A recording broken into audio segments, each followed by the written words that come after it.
Everyone, मैं पवन आपका स्वागत करता हूँ इजी मैथ विद पवन के एक नए वीडियो ट्यूटोरियल में, जिसमें आज हमारा टॉपिक है यूनाइटेड नेशन ऑर्गेनाइजेशन यूएनओ, जिसे संयुक्त राष्ट्र संगठन कहते हैं। बेसिकली आज से मैं जनरल स्टडी के टॉपिक भी शुरू कर रहा हूँ, जिसमें ये पहला टॉपिक है क्योंकि ये कॉम्पिटिटिव एग्ज़ाम पे बहुत इंपॉर्टेंट है। इसके रिलेटेड आपको बहुत सारे क्वेश्चंस मिलेंगे एग्ज़ाम्स में। मुझे ये ज़रूरी लगता है कि आपको इसके बारे में एक ब्रीफ नॉलेज होनी चाहिए कि क्यों ये बना, कहाँ इसका संगठन का मुख्यालय है, इसके मुख्य अध्यक्ष कौन है, ये क्या काम करती है, अभी तक इसने क्या क्या कार्य किए हैं, उनसे क्या देशों को फ़ायदा हुआ है, ये बहुत सारी चीज़ें। तो ज़्यादा टाइम ना लेते हुए चलिए ये लेक्चर शुरू।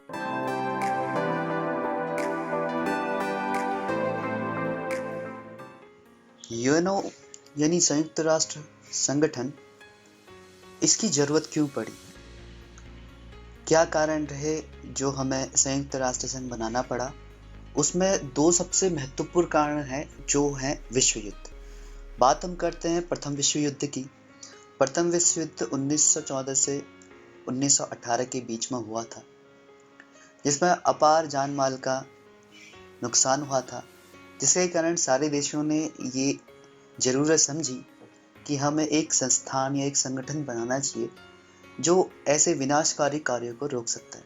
तो उस समय एक लीग ऑफ नेशन नामक संस्था बनाई गई। ये संस्था खास कार्य नहीं कर सकी क्योंकि आपको पता है कुछ ही टाइम बाद 1939 में विश्व युद्ध द्वितीय शुरू हो गया, जो इससे भी ज़्यादा खतरनाक था।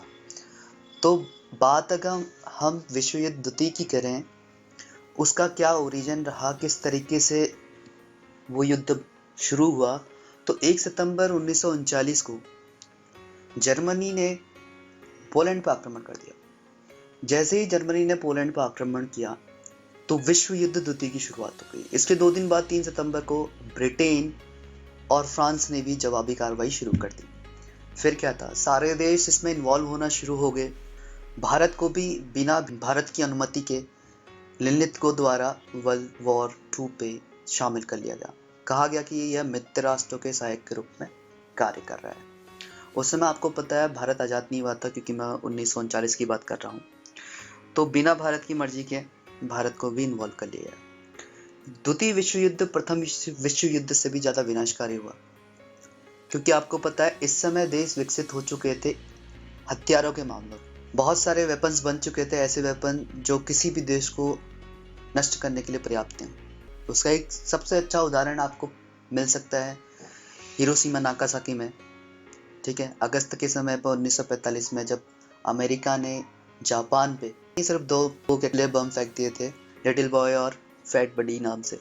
ठीक है, तो जिससे बहुत ज़्यादा नुकसान हो गया था। उसके कुछ समय बाद जापान ने आत्मसमर्पण कर दिया और विश्व युद्ध द्वितीय समाप्त हो। बट ये विश्व युद्ध हमें कुछ सिखा गया। ये चीज़ सिखा गया कि अगली बार अगर विश्व युद्ध होगा तो देशों के पास इतनी पावर है, इस लेवल के हथियार बना चुके हैं कि अब जो इसका आयाम होगा वो इससे बहुत ज़्यादा व्यापक होगा, बहुत विनाशकारी होगा, क्योंकि हर कोई न्यूक्लियर पावर बन चुका है। भारत को हम शांति प्रिय देश मानते हैं, जो किसी पर हमला करना सही नहीं मानता, खुद से कभी पहला हमला नहीं करता, शांति देशों में माना जाता है भारत को। पर भारत ने भी न्यूक्लियर पावर बन चुका है। भारत के पास भी न्यूक्लियर हथियार है, जो किसी पर हमला नहीं करना चाहता, उसने भी अपने पास न्यूक्लियर हथियार रखा है। वो देश जो बहुत एग्रेसिव है, उदाहरण के लिए नॉर्थ कोरिया, बहुत छोटा सा देश है पर इतनी पावर रखता है कि एक पूरी सभ्यता को नष्ट कर सकता है। ऐसे देश भी हैं। तो अब जो वर्ल्ड वॉर 3 का आयाम रहेगा वो बहुत विनाशकारी है। इन चीज़ों को रोकने के लिए, इन चीज़ों को कम करने के लिए, होने को तो 1944 से ही लोग शुरू हो गए थे, देश शुरू हो गए थे कि हम कोई ऐसी संस्था ढूंढें जो इसका निवारण कर सके, ऐसे हालात पैदा ही ना होने दे। तो सबसे मुख्य विचारक जिन्हें कहते हैं, सबसे पहले विचार दिया था यूएनओ को बनाने का, वो दिया था डी रूजवेल्ट ने। डी रूजवेल्ट ये अमेरिकी राष्ट्रपति थे। इनने 1944 के टाइम पे ही इसके बारे में बोल दिया था कि हमने ऐसा बनाना चाहिए। पर ऑफिशियली 1945 में इस पे कार्य होना शुरू हुआ। अब इस पे हमारी 3 डेटें बहुत इंपॉर्टेंट है। पहली डेट है 25 अप्रैल 1945। इसमें सैन फ्रांसिस्को पे पहली बैठक हुई। ये बैठक यूएनओ को फॉर्म करने के लिए, बनाने के लिए थी। इसमें क्या, चार्टर को बनाने का सहमति हुई कि हम चार्टर बनाएंगे। उसमें कुल 50 देश, इसमें भारत भी इंक्लूड था। याद रखना, ये क्वेश्चन आ जाता है कि जो पहली मीटिंग हुई थी यूएनओ को बनाने के लिए, उसमें कितने देशों ने पार्टिसिपेट किया था। तो आपने ध्यान रखना है 50 देश थे, जिसमें भारत भी शामिल था। ये चीज़ आप याद रखना। ओके, उसके 2 महीने बाद 26 जून 1945 चार्टर बन के तैयार हुआ और इस पे 50 देशों ने हस्ताक्षर किए। ठीक है, ध्यान रखना, पोलैंड ने हस्ताक्षर नहीं किया था। पोलैंड भी इसमें ऐड हुआ था। 50+1 51 देश थे, पर सिग्नेचर जो 50 के ही हुए थे। ये पोलैंड वही देश है जिसे जर्मनी ने जिस पर हमला किया था। ये चीज ध्यान रखना। ये हुआ। उसके बाद 24 अक्टूबर 1945, ये डेट याद कर लीजिए, बहुत इंपॉर्टेंट है। 24 अक्टूबर को यूएन फॉर्म्ड हुआ, यानी अस्तित्व में आ गया। और आपको याद हो गया 24 अक्टूबर को यूएन डे के रूप में मनाया जाता है। ठीक है, बात करें इसके मुख्यालय की, तो इसका मुख्यालय क्या है, न्यूयॉर्क में। मुख्यालय इसका न्यूयॉर्क में है और माना जाता है कि एक व्यापारी ने न्यूयॉर्क में 17 एकड़ जमीन दान दी थी। ये दान की जमीन में बना हुआ एक संगठन है, यानी इस पे अमेरिका का प्रभुत्व नहीं है। क्यों प्रभुत्व नहीं है? क्योंकि इंटर गवर्नमेंट ऑर्गेनाइजेशन है, यानी बहुत देशों की जो देश हैं उसके द्वारा ये चलाया जाता है। इसकी फंडिंग होती है, बहुत सारे देश इसकी फंडिंग करते हैं। इस चीज, यहाँ पर एक चीज का ध्यान रखना बहुत जरूरी है। देखो, इसका जो मुख्यालय है वो न्यूयॉर्क में है, पर जो पहली मीटिंग हुई थी, जो पहली यूएन बनने के बाद जो पहली मीटिंग हुई थी, वो न्यूयॉर्क में नहीं हुई थी, लंदन में हुई थी। उसको आपने ध्यान में रखना है। कब हुई थी, क्या हुई थी, मैं आगे आपको बताऊंगा। ठीक है, उसके बाद पहली मीटिंग के बाद जितनी भी मीटिंग हुई है वो न्यूयॉर्क में हुई है। ये चीज ध्यान रखना। ठीक है, अब इसके झंडे के बारे में बताता हूँ आपको। ठीक है, इसका एक फ्लैग है। ठीक है, ये फ्लैग कैसा है, 7 दिसंबर 1946 को इस फ्लैग को अपनाया गया था। ये नीले रंग का एक फ्लैग है। इसमें इस सर्कल्स में क्या बना हुआ है, भारत, ये सारे नक्शे बने हुए हैं, ग्लोब, जितने भी हमारे महाद्वीप हैं, सातों के सात महाद्वीप बने हुए हैं। और यहाँ पर देखिए, ये जो टहनियाँ हैं, ये पत्तियाँ नहीं, ये टहनियाँ, ये दोनों टहनियाँ हैं। और ये जो दोनों टहनियाँ, ये ऑलिव यानी जैतून की है, जैतून की टहनियाँ हैं। और जैतून की टहनियाँ इसलिए क्योंकि बहुत सारे देश इसे शांति का प्रतीक मानते हैं। ठीक है, अगर मैं इसको रियल में अगर आपको ये मैप देखना है तो ये नीले और सफेद से दिखा है। मैं एक बार दिखा देता हूँ आपको। देखिए, ये है, ये जो आपकी पत्तियां हैं, ठीक है, ये जैतून की शाखाएं हैं। ठीक है, सॉरी मैं पत्ती बोल रहा था, ये जैतून की शाखाएं हैं। ये नीले रंग में बना हुआ है। ठीक है, और ये हमारे साथ जो दिख रहे हैं आपको महाद्वीप दिख रहे हैं। ओके, ये बात हुई हमारी इसके फ्लैग की। अब बात करते हैं, ठीक है, जो यूएन है, यूएन में अगर मैं आपको इसका बेसिक स्ट्रक्चर बताऊं, ठीक है, तो यूएन में कुल 193 देश हैं, 193 देश हैं। ठीक है, मैं आपको दिखा देता हूँ, कुल 193 देश हैं। ठीक है, जिसमें 2 ऑब्जर्विंग मेंबर हैं। देखो, 193 + 2, ये ऑब्जर्विंग मेंबर्स हैं। ठीक है, जो पूर्ण रूप से सदस्य नहीं है। अभी मैं ये आपको बता दूंगा, 197 में भी जो इसके परमानेंट सदस्य हैं वो 5 होते हैं। मैं बताऊंगा कौन कौन है। ठीक है, पहले तो हम ऑब्जर्विंग जो मेंबर है उन्हें देख लेते हैं। एक तो है होली सी। ठीक है, ये छोटा सा एक देश है जिसकी कैपिटल वेटिकन सिटी है। नाम सुना होगा आपने, वेटिकन सिटी, होली सी। ठीक है, दूसरा है पैलेस्तीन। ठीक है, और इसकी जो कैपिटल है ये रामाला है। ये ध्यान रखना, कभी कभी पूछ लिया जाता है कि यूएनए को जो ऑब्जर्विंग मेंबर है या ऑब्जर्व मेंबर हैं वो कौन कौन हैं। होली सी ठीक है, दो ही है, ठीक है, और फिलिस्तीन, ठीक है, कहीं से फिलिस्तीन भी लिखा रहता है, फिलिस्तीन या फिलिस्तीन सेम, ठीक है। अब बात करते हैं इसकी 6 ऑफिशियल लैंग्वेजेस हैं, ठीक है। वो ऑफिशियल लैंग्वेज कौन कौन सी हैं इसको याद करने की सिंपल सी ट्रिक है, ACEF, देखो ACEF फिर RS, ठीक है, RS से लोगों को समझ में आ गया होगा कुछ, ठीक है। चलो उस पर नहीं आते हैं ज़्यादा। तो A से आपका हो गया Arabic, C China, E English, F France या जो कि फ्रेंच होती है, R रशियन और S स्पेनिश। ये 6 इसकी UNO की लैंग्वेज हैं, जिनमें से जो मुख्य कार्य होता है वो इंग्लिश और फ्रेंच में होता है, ये चीज़ ध्यान रखना। अब हम बात करते हैं UN की जो स्ट्रक्चर है, उसकी बॉडी है वो क्या है, ठीक है। UN बेसिकली 6 इसके अंग हैं या ऑर्गन्स हैं, जिन्हें ऑर्गन्स भी कहा जाता है, जिनमें से अभी 5 ही कार्यरत हैं 1954 से, ठीक है। एक जो इसका पार्ट था वो कार्यरत नहीं है, उसे नियास परिषद कहते हैं, उसके बारे में आपको आगे बताऊंगा। ये जो 6 हैं, महासभा है, सुरक्षा परिषद है, सचिवालय है, अंतर्राष्ट्रीय न्यायालय है, इकोशॉक कहते हैं आर्थिक एवं सामाजिक परिषद, और उसके बाद लास्ट न्यास परिषद। न्यास परिषद जो है वो अब काम नहीं करता, क्यों काम नहीं करता, क्या उसका कार्य था, ये सारी जानकारी आपको इस लेक्चर में मिल जाएगी। अब इसके सबसे पहले भाग की बात करते हैं, जो इसका मुख्य इम्पोर्टेंट ऑर्गन भी है, जिसे हम महासभा कहते हैं, इसे जनरल असेंबली भी कहते हैं। इसके सदस्य यानी UN के जो कुल सदस्य हैं कितने, 193 देश हैं, ठीक है। इनके कार्य क्या होते हैं, देखो, एक तो ये बजट जो पारित होता है, UN देखो कोई ऑर्गेनाइजेशन है, किसी ऑर्गेनाइजेशन को चलाने के लिए क्या होता है, ठीक है, कुछ ना कुछ बजट की जरूरत होती है, धनराशि की जरूरत होती है।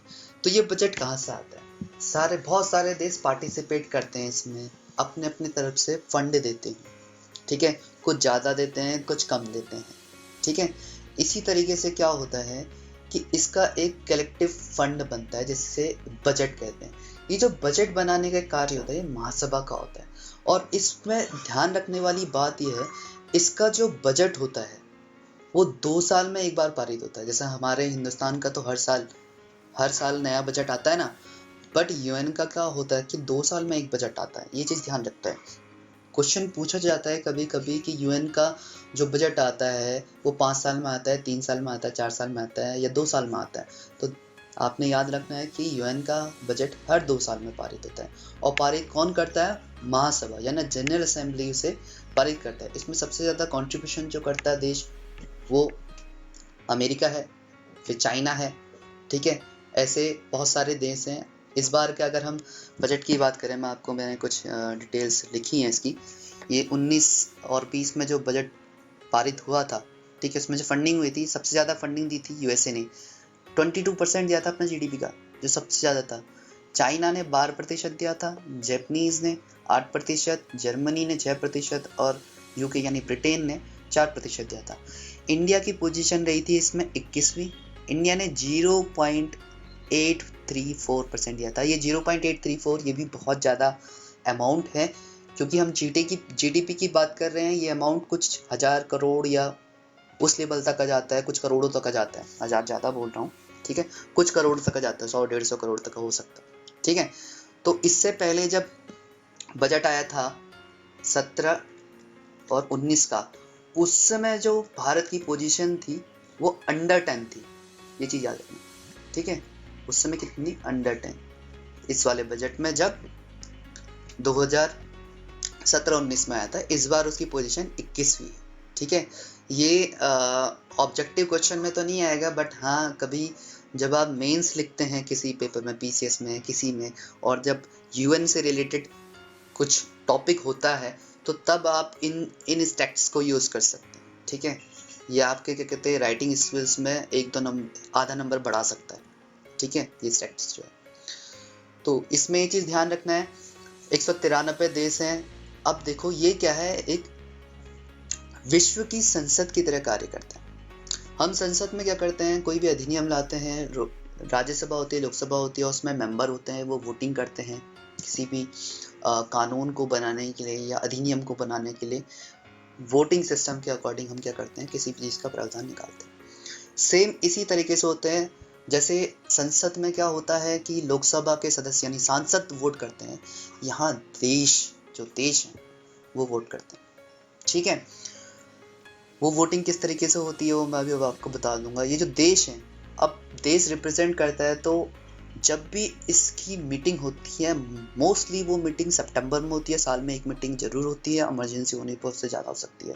सितंबर के टाइम पे ये मीटिंग होती है।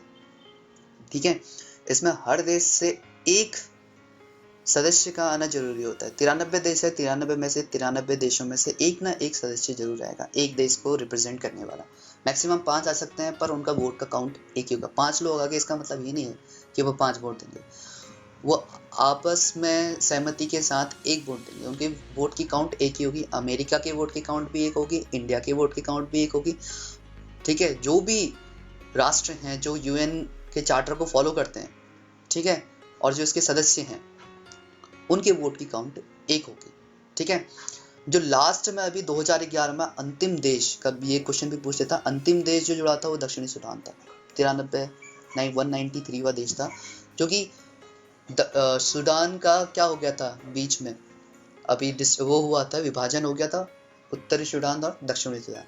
उत्तरी सूडान पहले से इसमें इंक्लूड था यूएन में, बट दक्षिणी सूडान ने विभाजन के बाद कहा कि मैं एडिशनल अपनी तरीके से भी इसमें कंट्रीब्यूट करूंगा या इसका सदस्य बनूंगा। तो 2011 में अंतिम देश जो जुड़ा है वो दक्षिण सूडान है। ये चीज़ याद रखना, ये क्वेश्चन 2-3 बार आया हुआ है एग्जाम में। ठीक है, ओके। अब बात करते हैं हम इसके बाद, अब इसके और काम क्या क्या। एक तो हमने बजट के बारे में पता कर लिया कि हाँ भाई बजट पारित करते हैं, ये 2 साल में बजट आता है और कंट्रीब्यूशन किस तरीके से, वो सारी चीज़ें मैंने आपको बता दिया। फिर उसके बाद मैंने आपको बताया कि वोटिंग होती है किसी भी इसको चुनने के लिए। ठीक है, कोई भी क्या कहते हैं, अगर हम नया कानून ला रहे हैं या कोई अधिनियम पारित करने जा रहे हैं तो उसकी वोटिंग होती है। अब इसके बाद है जो महासभाएं हैं, ये बहुत सारे काम और करती है। जैसे अभी हम पढ़ेंगे इसके बाद सिक्योरिटी काउंसिल आएंगी, जैसे हम क्या कहते हैं सुरक्षा परिषद भी कहते हैं, उसमें कुल 15 सदस्य होते हैं। तो उन 15 सदस्यों के चुनाव में कैसे किया जाता है उनको चुनाव, ठीक है, उसका चुनाव भी कौन करवाता है, महासभा करवाती है। ठीक है, सचिवालय जो पढ़ेंगे हम, सचिवालय में महासचिव जैसे एंटोनियो गुटेरेस है अभी, ठीक है, उनका जो सिलेक्शन करता है वो कौन करती है, महासभा करती है। ये बात अलग है कि सिक्योरिटी काउंसिल की सलाह पर करती है, वो सारी चीज़ मैं अभी आपको बताऊंगा। इंटरनेशनल कोर्ट है, उसमें जो 15 जजेस होते हैं उनका भी जो चुनाव होता है वो महासभा के द्वारा ही कराया जाता है। यहाँ पर देखिए सिक्योरिटी काउंसिल सदस्यों की संख्या में 10 लिखा है ना, यहाँ पे होते 15 है। 10 क्यों लिखा है, क्योंकि 5 जो है वो परमानेंट सदस्य हैं। ठीक है, 5 जो सदस्य हैं वो परमानेंट सदस्य हैं, उनका चुनाव नहीं होता है। बाकी जो 10 सदस्य हैं वो 2-2 साल के लिए चुने जाते हैं।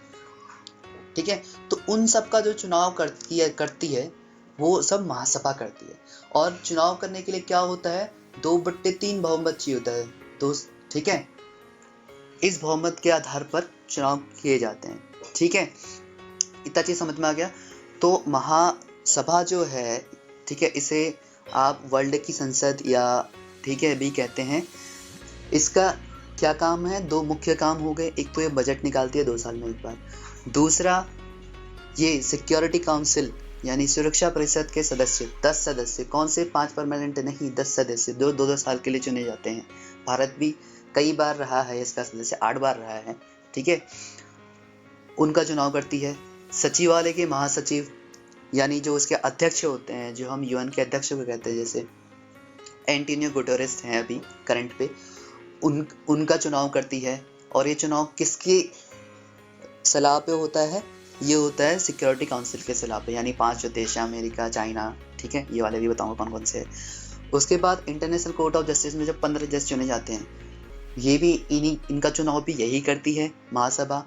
और इकोसॉक इकोनॉमिक एंड सोशल काउंसिल जो होती है उसके सदस्यों की संख्या भी 54 सदस्य होते हैं उसमें, उसकी भी जो सदस्यों का निर्वाचन करती है वो महासभा करती है। तो महासभा के बारे में आपको पता चल गया। पहली बॉडी इसकी कंप्लीट हो गई है। अब मैं दूसरी बॉडी की तरफ बढ़ रहा हूँ। जो इसका दूसरा ऑर्गन्स है वो है यूनाइटेड नेशन सिक्योरिटी काउंसिल, या एससी भी कहते हैं खाली, सिक्योरिटी काउंसिल या सुरक्षा परिषद कहते हैं हिंदी में। ठीक है, इसे वर्ल्ड पुलिसमैन भी कहते हैं। ये पुलिसमैन की तरह कार्य करता है। ठीक है, ये ऑर्डरिंग काम करता है, ये बहुत सारे कार्य हैं इसके, शांति विश्व शांति बनाए रखता है। उसके लिए क्या है, अब देखिए इसके 5 जो कुल तो 15 सदस्य हैं देखो इसके। ठीक है, कुल सदस्यों की संख्या कितनी है, 15 में 5 आपके परमानेंट है और 10 आपके अस्थायी हैं। अस्थायी वो सदस्य होते हैं जो हर 2 साल के लिए चुने जाते हैं, और परमानेंट वो हैं जो एक बार बन गए हैं, जब से बनी है तब से ये परमानेंट सदस्य हैं, इनमें कोई चेंज नहीं होता है।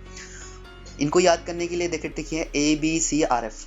ठीक है, A फॉर अमेरिका यानी यूके, ठीक है, B for Britain, sorry USA, America USA, Britain UK, ठीक है, C China, R Russia, F France. ठीक है, इसे 1-2 बार आप याद करेंगे, ठीक है, तो आपको याद हो जाएगा। ये ट्रिक मैंने दे दी है ABCRF। ठीक है, बहुत सिंपल है। इनका भी दे परमानेंट देश हैं। इन परमानेंट देशों की सबसे बड़ी पावर होती है इनके पास वीटो की शक्ति होती है। वीटो यानी निषेधाधिकार की शक्ति होती है।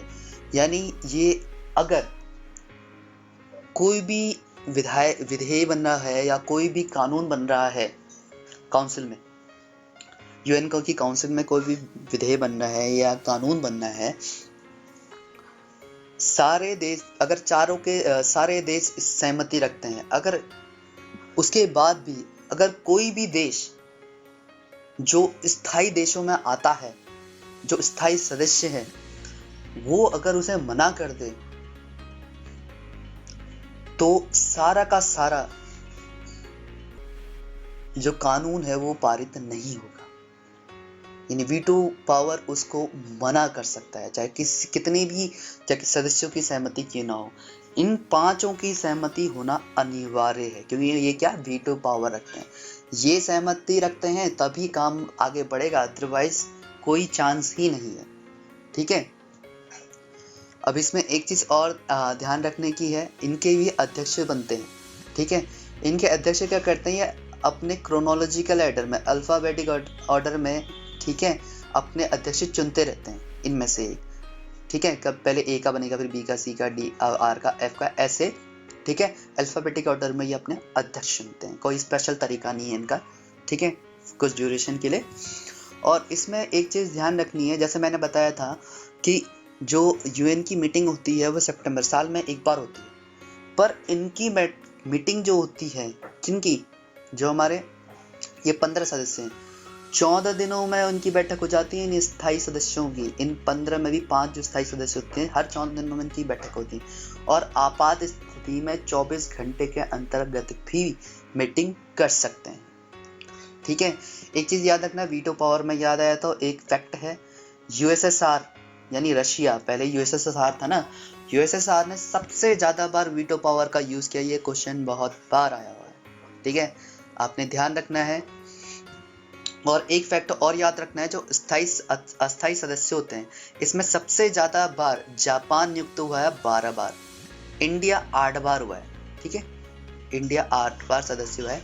इंडिया ने बहुत कोशिश की है परमानेंट सदस्य में बात करने की, पर चाइना है ना, ये हमेशा टांग उड़ाता है। ठीक है, और इंडिया ने ही चाइना को इसके परमानेंट सदस्य बनाने के लिए सबसे ज़्यादा इसकी वकालत की थी कि भाई साहब इसको बना दो, चाइना को बना दो। और जब इंडिया को बनाने की बारी आई तो ये जो चाइना ही है, सबसे पहले इसी ने मना किया था। और जितना बुद्धिजीवी मानते हैं कि अब कोई इसमें छठा देश का ऐड होना बहुत मुश्किल है, यानी इंडिया का परमानेंट स्थायी सदस्य बनना इसका बहुत मुश्किल है। क्योंकि सोचो ना, इनके पास वीटो की पावर है, इन 5 जनों के पास वीटो की पावर, ये क्यों एक एडिशनल बढ़ाना चाहेंगे? जो ये चाहेंगे वही होगा। ठीक है, तो अपनी पावर को ये कम क्यों करना चाहेंगे? अगर इंडिया को कर देंगे, सोचिए कि ये 5 लोग चाहते हैं कि ये हो, इंडिया नहीं चाहता है, तो वो चीज़ नहीं होगी। तो इतनी बड़ी पावर ये किसी देश को क्यों देना चाहेंगे? तो ये समझने वाली बात है।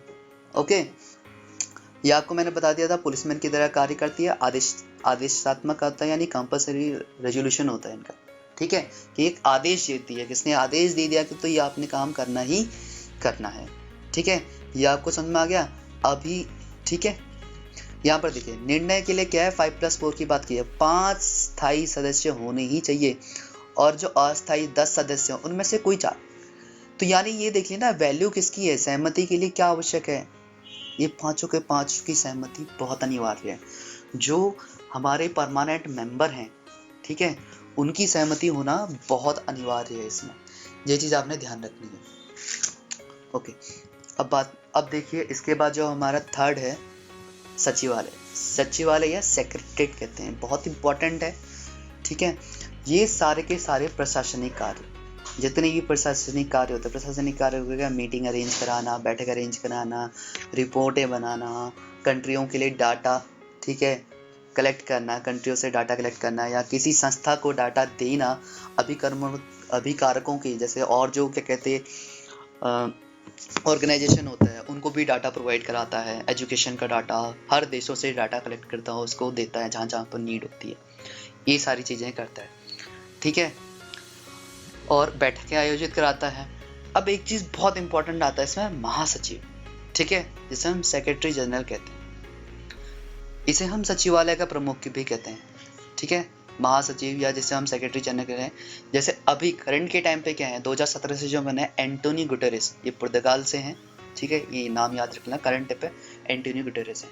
इनका कार्यकाल कितने का है, 5 वर्ष का है। इंपॉर्टेंट है, याद रखना, 5 वर्ष के लिए चुने जाते हैं, 17 से 22 तक। यानी 22 के टाइम पे नया महासचिव या सेक्रेटरी जनरल चुना जाएगा। देखो यूएन को जो रिप्रेजेंट करता है ना, एक सिंगल बंदा, वो यही रिप्रेजेंटेटिव करता है। ठीक है, अगर आप क्या कहते हैं ना कि भाई यूएन का अध्यक्ष कौन है, तो हम एंटोनियो गुटेरेस की बात करते हैं, तो वो एक्चुअली में क्या है, वो सचिवालय का महासचिव है। ठीक है, यूएन की सचिवालय का महासचिव है, ये चीज याद रखना। ठीक है, इसकी नियुक्ति कौन करता है, देखिए महासभा करती है, मैंने उसमें भी बताया था महासभा करेगी, बट देखिए किसकी सिफारिश पे, सिक्योरिटी काउंसिल।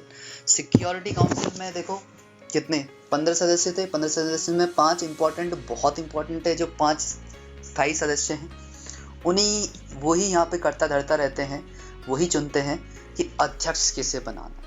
ठीक है, सचिवालय का कार्य समझ में आ गया आपको। अब जरा हम देख लेते हैं महासचिवों के बारे में, जो हमारे सेक्रेटरी जनरल। ठीक है, अभी तो एंटोनियो गुटेरेस हैं, जो इम्पोर्टेंट है, कुछ इम्पोर्टेंट है वो मैं यहाँ इंक्लूड कर रहा हूँ। ठीक है, जैसे ट्रिवेल ली हैं, ये फर्स्ट थे। ठीक है, फर्स्ट थे जिनने अपने त्यागपत्र दे दिया था, पूरा 5 साल का कार्यकाल नहीं कर पाए थे। ठीक है, ये नॉर्वे के थे। नॉर्वे की राजधानी क्या है, ओस्ले। ओस्ले में आपको पता है क्या, शांति का नोबेल दिया जाता है। ठीक है, उसके बाद थे सेकंड पे, याद रखिए ये इंपॉर्टेंट जो है। ठीक है, ये इंपॉर्टेंट, बहुत इंपॉर्टेंट, अभी इससे क्वेश्चन आ जाता है। ठीक है, सेकंड है आपके डैग हैमर। होने को तो बहुत सारे हैं, मैंने बस इंपॉर्टेंट जो है वो लिए हैं। ठीक है, जैसे ये ट्रिवेल ने त्यागपत्र दे दिया था। डैग हैमर जो है ये स्वीडन के थे, ये अपने कार्यकाल में ही इनकी मृत्यु हो गई थी। स्वीडन आपको पता है सारे नोबेल कहाँ दिए जाते हैं, कहीं दिए जाते हैं नोबेल पुरस्कार, ये चीज़ ध्यान में रखनी है। हाँ, एक चीज़ मैं बताना भूल गया कि जो आपका सचिवालय है, ठीक है, सचिवालय, इसका जो हेडक्वार्टर है, ये सचिवालय कहाँ स्थित होगा, न्यूयॉर्क में, क्योंकि हेडक्वार्टर वहीं है। सिक्योरिटी काउंसिल, इसका हेडक्वार्टर भी न्यूयॉर्क में ही है। एक चीज़ का ध्यान रखना, सिर्फ एक है, इंटरनेशनल कोड ऑफ जस्टिस जब हम पढ़ेंगे, 4th जो इसका ऑर्गन है, उसका जो क्या कहते हैं मुख्यालय है, वो न्यूयॉर्क में नहीं है। बाकी 5 का न्यूयॉर्क में, ये चीज़ याद रखना। उसका जो है द हेग में है, वो बताऊंगा अभी आपको आगे। ठीक है, अभी इसमें हम देखिए जो इम्पोर्टेंट है वो बताते रहूँ मैं। ठीक है, जो हमारे महासचिव हैं इसके सॉरी, डैग हैमर स्वीडन के थे, इनका कार्यकाल के टाइम पे ही मृत्यु हो गई थी। ठीक है, कहाँ है ये, स्वीडन की राजधानी स्टॉकहोम। स्टॉकहोम में आपको पता है क्या है, नोबेल, सारे नोबेल पुरस्कार, शांति को छोड़कर, शांति नोबेल जो है तो ओस्लो में दिया जाता है, नॉर्वे में, बाकी सारे स्वीडन में ही दिए जाते हैं, स्टॉकहोम में। ठीक है, उसके बाद है यूथांट जो है ये पहले एशियन थे, वर्मा के हैं, ये नॉन यूरोपियन है, ये चीज याद रख, नॉन यूरोपियन या पहले एशियाई अध्यक्ष बने हैं, ठीक है, महासचिव या अध्यक्ष कह सकते हैं इनको। दूसरे हैं बुत्रोस बुत्रोस धाली, ये मिस्र के थे, ठीक है, इनका सबसे छोटा कार्यकाल रहा है 4 वर्ष का। कार्यकाल कितने का होता है? 5 वर्ष का, ठीक है। दो तो हमने ऐसे देख लिए जिनकी एक ने त्यागपत्र दिया, एक की मृत्यु हुई, ठीक है, और एक हमारे जो एशिया के प्रथम है, और दूसरा जिनका कार्यकाल सबसे छोटा रहा 4 वर्ष का, ठीक है, बुत्रोस बुत्रोस घाली मिस्र के थे, ठीक है। इस चीज को नोट डाउन कर लेना, याद रख लेना, ठीक है। इस चीज को ऐसा करूंगा, मैं इसकी पीडीएफ आपको प्रोवाइड करा दूंगा, डिस्क्रिप्शन में दे दूंगा आपको, ठीक है। अब बात करते हैं इंटरनेशनल कोड ऑफ जस्टिस की, ठीक है। ये चौथा ऑर्गन है, चौथा अंग है इसका, जिसे अंतर्राष्ट्रीय न्यायालय कहते हैं। देखो, अंतर्राष्ट्रीय न्यायालय यानी देशों के जो मामले होते हैं, ठीक है, वॉर क्राइम के जो मामले आते हैं, जब युद्ध होता है, युद्ध के टाइम पे जो क्राइम होता है, उस समय उसकी सुनवाई कोई देश के जजेस नहीं करते हैं, वो इंटरनेशनल जो कोर्ट है वहाँ जाती है। इंटरनेशनल कोर्ट ऑफ जो क्या कहते हैं जस्टिस है, यहाँ 15 जज होते हैं। ये सारे देशों से जो मुख्य इस प्रोफेशन में रहते हैं, यानी जज होते हैं, उनकी एक टीम होती है, ठीक है, वो करती है। इनका एक अध्यक्ष भी होता है, इन 15 में एक अध्यक्ष होगा, खुद 15 की टीम होती है। और ये कोई भी फैसला तब देती है जब कोरम पूरा होता है। अब कोरम आपको पता है कि बहुत न्यूनतम क्वांटिटी नंबर, ठीक है, जिससे किसी बैठक को शुरू किया जा सकता है, वो कोरम कहलाती है। तो जो ICJ है, इसका जो कोरम है वो 9 जजों का होता है। कुल जजों की संख्या तो कितनी है भाई? 15 है, इन्हीं में एक अध्यक्ष भी चुना जाएगा। कोरम 9 जजों का होता है और 9 साल के लिए नियुक्त किए जाते हैं, ये चीज ध्यान रखना। तो इंटरनेशनल कोर्ट ऑफ जस्टिस के जो जज होते हैं उनका कार्यकाल कितने का होता है? 9 वर्ष का होता है, ठीक है। इसका हेडक्वार्टर मैंने आपको बताया था, क्या न्यूयॉर्क में नहीं है, हेग में है, जो कहाँ है? नीदरलैंड, ठीक है। अब इसमें देखो, अभी तक का, अभी जो करंटली 2017 से चुने गए हैं, देखो 2017 में री इलेक्ट हुए थे हमारे दिलबीर सिंह भंडारी, ठीक है, दिलबीर सिंह भंडारी। कुल चार इंडिया के 4 जज अभी तक का क्या कहते हैं इंटरनेशनल कोर्ट ऑफ जस्टिस में गए हुए हैं। वो 4 कौन कौन से मैं आपको बता देता हूँ। BN राव, ठीक है, दूसरे नागेंद्र सिंह, तीसरे RS पाठक, और चौथे दिलबीर सिंह भंडारी।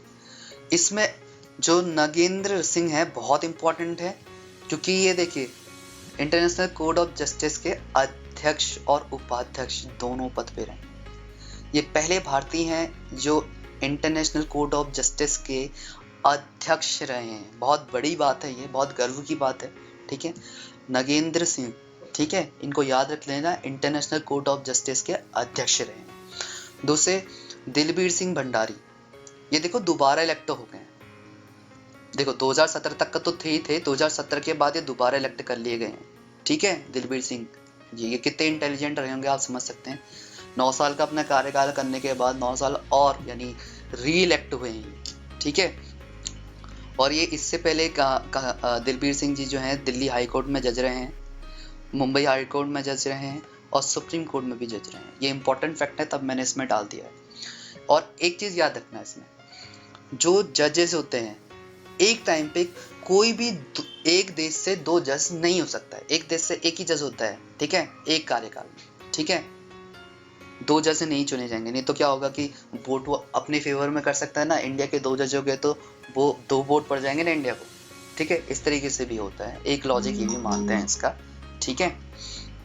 अब उसके बाद आते हैं इकोसॉक, ये भी बहुत इंपॉर्टेंट है। इकोनॉमिक एंड सोशल काउंसिल कहते हैं इसे, आर्थिक और सामाजिक, ठीक है, परिषद कहा जाता है।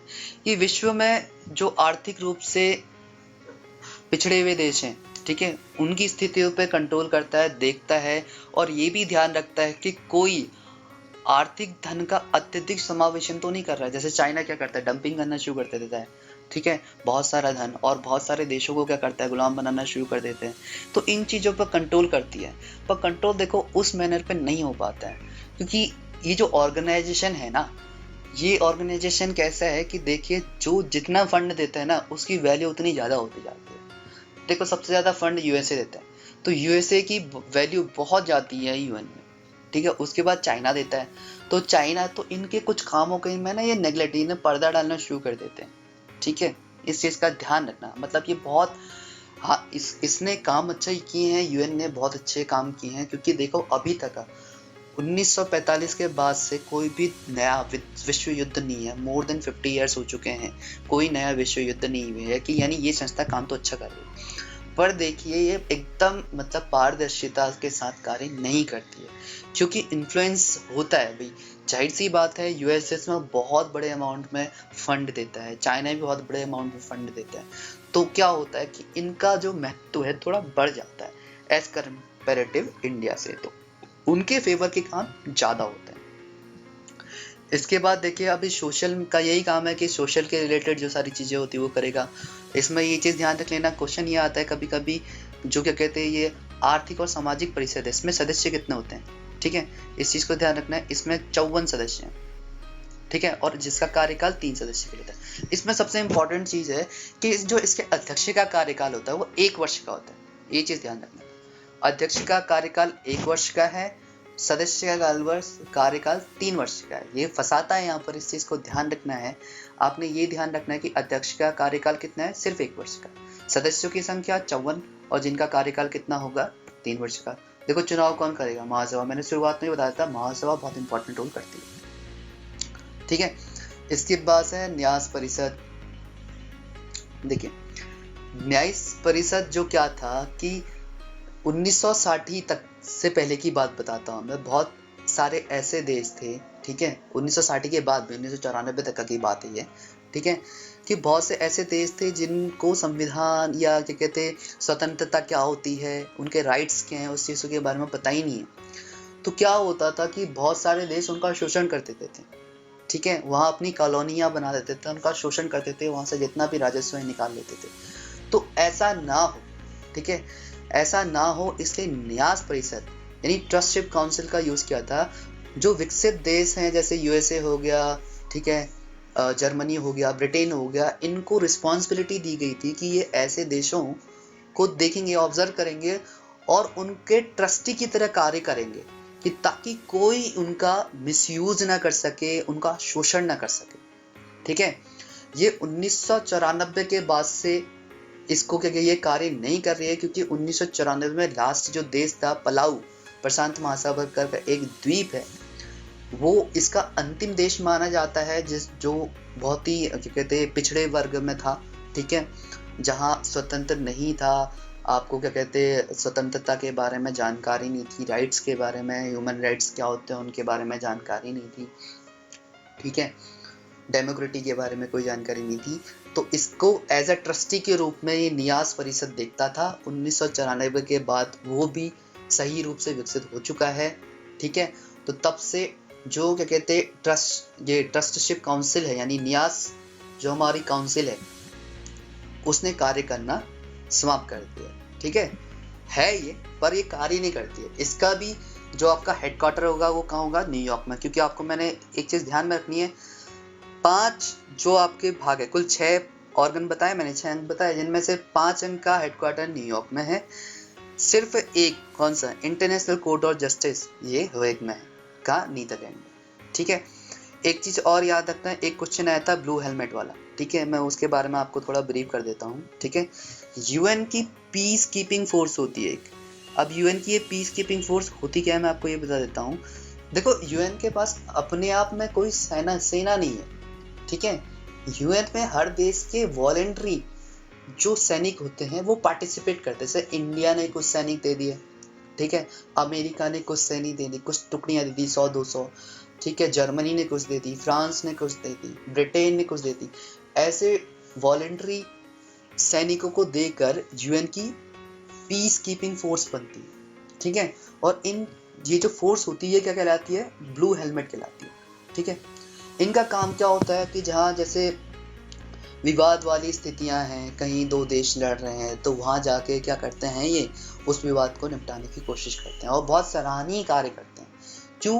क्योंकि इनको 1988 में 1988 में पीस का नोबेल पुरस्कार मिला है। याद रखना, यूएन को नहीं मिला है, यूएन की जो ये पीस कीपिंग फोर्स है, जिसे ब्लू हेलमेट कहते हैं, उसको मिला है। ये बहुत ही अच्छा कार्य करते हैं, ठीक है। इस चीज़ का ध्यान रखना। एक फैक्ट छोटा सा बता देता हूँ।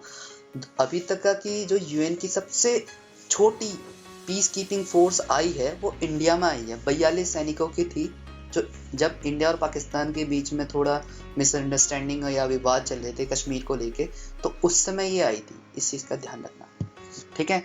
इस फैक्ट को भी ध्यान रखना कि नोबेल प्राइज, ठीक है, जो यूएन की पीस कीपिंग फोर्स है, इसको क्या कहते हैं? ब्लू हेलमेट कहते हैं, ठीक है। तो आई होप ये वीडियो आपके लिए यूज़फुल होगा। आपको बहुत सारी जानकारी मिल गई होगी। मैंने जितना सरल हो सकता था उतना बताया। मैं बहुत सारे थॉरोली मैंने गया हूँ, जो इम्पॉर्टेंट फैक्ट हैं वो मैंने आपको बता दी है। अब इसके बाद जब आप कभी भी यूएन के बारे में पढ़ेंगे तो आपको एक ब्रीफ नॉलेज पहले से ही है, तो आप उसे ज़्यादा अंडरस्टैंड करेंगे। एक चीज़ हमेशा याद कीजिएगा कि जो भी टीचर होता है वो आपका 100% क्लियर नहीं करा सकता कोई भी कंपटीशन। उसके लिए आपको पढ़ना खुद ही पड़ सकता है, खुद ही पढ़ना पड़ता है। आपको बस एक वो राह दिखा सकता है, गाइड कर सकता है, ठीक है। तो मैंने आपको ये बता दिया कि यूएन में क्या इंपॉर्टेंट चीज़ें हैं, किस तरीके से इसे पढ़ना चाहिए या ये किस तरीके से कार्य करती है। अब इसके बाद जब आप यूएनओ के बारे में पढ़ेंगे, ठीक है, उसके बाद मैं अभी भी कहूँगा कि आप इसको एक बार पढ़ के देखना खुद से। जब आप इसे खुद से पढ़ेंगे ना, तो आपको बहुत अच्छा रिलेट कर पाएंगे इस टॉपिक से, ठीक है, क्योंकि मैंने इसमें बहुत जो इंपॉर्टेंट चीज़ें वो आपको बता दी हैं। अब आप इसमें पढ़ेंगे तो आपकी अंडरस्टैंडिंग और भी अच्छी होगी। और मैं ऐसा करूँगा, ये जो मैंने पीडीएफ बनाई हुई है, ठीक है, मेरे खुद के नोट्स हैं, मैं इसको डिस्क्रिप्शन में डाल दूंगा, इसकी पीडीएफ बना के आप वहाँ से उसे डाउनलोड कर सकते हैं। अगर आपको मेरा वीडियो पसंद आया तो प्लीज़ मेरे चैनल को सब्सक्राइब कीजिए, ठीक है, शेयर कीजिए और लाइक कीजिए। और अगर आपको ऐसा ही कोई और वीडियो भी चाहिए तो प्लीज़ जो टॉपिक पे आप वीडियो चाहते हैं वो आप डिस्क्रिप्शन में डाल दीजिए, मैं उस टॉपिक पे वीडियो बना दूंगा। Thanks for watching this video. Have a nice day. Please like, share, subscribe and hit the bell icon.